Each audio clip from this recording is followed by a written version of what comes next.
Moving now to the sporting scene where the Nigeria Football Federation, NFF, may be getting ready for a showdown with Sports Minister Sunday Dare following his declaration that he would overhaul the Super Eagles and also restructure the administrative architecture of the football body. Dare lamented that the results of the games against Sierra Leone show that role cannot meet Nigeria's aspirations, adding that he will look into the technical advice and also the entire people involved in football administration in the country. However, a top official of the NFF countered Dare's claim yesterday, saying that the sports minister does not have the power to overhaul the football body.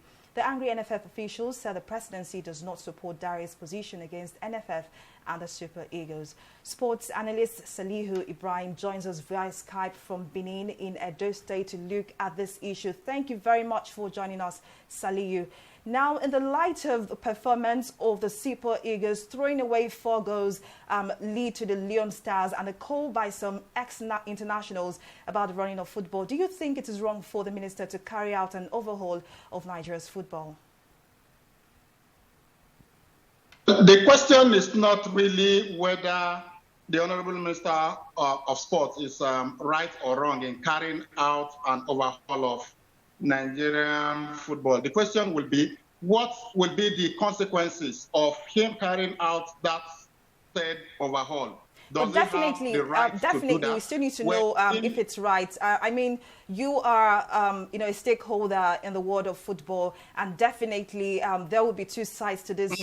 With regards to the recent performance of the Super Eagles, some would feel that Sunday Dare's position is right, and some will feel that it is wrong. But before you go into what you said, I really want to know, do you think his position to overhaul the Super Eagles and the body of football in Nigeria, do you think this is the right move by the Minister of Sports or not?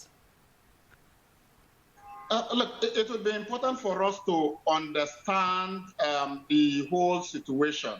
That's why I was trying to say the question really shouldn't be whether it is right or wrong. As a sports journalist, I was disappointed that the Super Eagles failed to beat Sierra Leone home and away. I was at the Samuel Okomedia Stadium when they were 4-0 up in that first half, and then somehow that match ended 4-4. So I was really, really disappointed. So from that perspective, everybody will say, oh, it is right for the minister to do what he is proposing to do. All right. But the consequences, what will be the consequences of that action? Football administration, as even in Nigeria, does not exist in a vacuum. We belong to the World Football Governing Body, FIFA. We are a member association of FIFA. And if the minister or anybody in Nigeria outside the Nigeria Football Federation attempts to overhaul football administration in Nigeria, the person will be violating Article 14 and Article 19 of the FIFA statutes. It is there, it's online. People can go and check the 2019 FIFA statute. Article 14 deals with the obligations of member associations. Article 19 deals with the independence of the member associations. Both of them are saying that third parties should not be allowed to interfere in the affairs of member associations, in this case, the Nigeria Football Federation. So the Honorable Minister of Sport would not be right if you look at the FIFA statute. But from a Nigerian perspective, because we are all angry, we all feel that Genethro, with the money that Nigeria is paying him, should be doing better. So, now, Salihu, I'm sorry to interrupt you here. You've spoken about consequences. Now, how easy do you think this would be for the minister, considering the fact that you may be coming against some vested interests in the football circle? Sorry, can you please repeat the question? I didn't get it.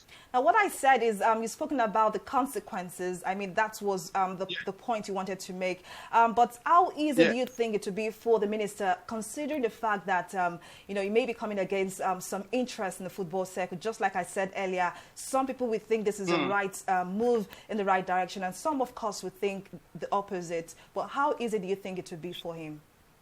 It's not going to be easy. I'm sure the Honorable Minister of Sports understands football administration. He knows what is in the FIFA statute. And there is even a new development to that. The Honorable Minister of Sports met with the hierarchy of the Nigeria Football Federation today, which is the thing that he should have done. When he was disappointed and angry at the performance of the Super Eagles, he should have called the Nigeria Football Federation and asked them what is the way forward, or tell them, okay, look, this is what I want us to do. This man, I don't think is good enough to manage the Super Eagles and all of that. So if anybody is to overhaul football administration in Nigeria, it is the NFF, not the Honorable Minister, not the presidency, not all right, the thank you very much for clarifying Nigeria. that. But in just 30 seconds, because of our time. Now, someone who has played the game in the past, I mean, you've been in this football industry for a while, for a long time now. And also as an analyst, do you think the Super Eagles can take the country high in the coming Nations and World Cups? Well, I must point out that I did not play football professionally, just played like every other youth in Nigeria. But look, I am 100% confident that the Super Eagles will qualify for the Africa Cup of Nations, and they will, I'm sure they will bounce back. It was what happened in Benin was a fluke. It's not something that happens every time. I was disappointed that they failed to beat Sierra Leone in Freetown, but we have 2 matches now. We've got to play against Benin Thank Republic you very much, away, and then we'll play for sharing Lesotho your at home. thoughts. Thank you for sharing your thoughts.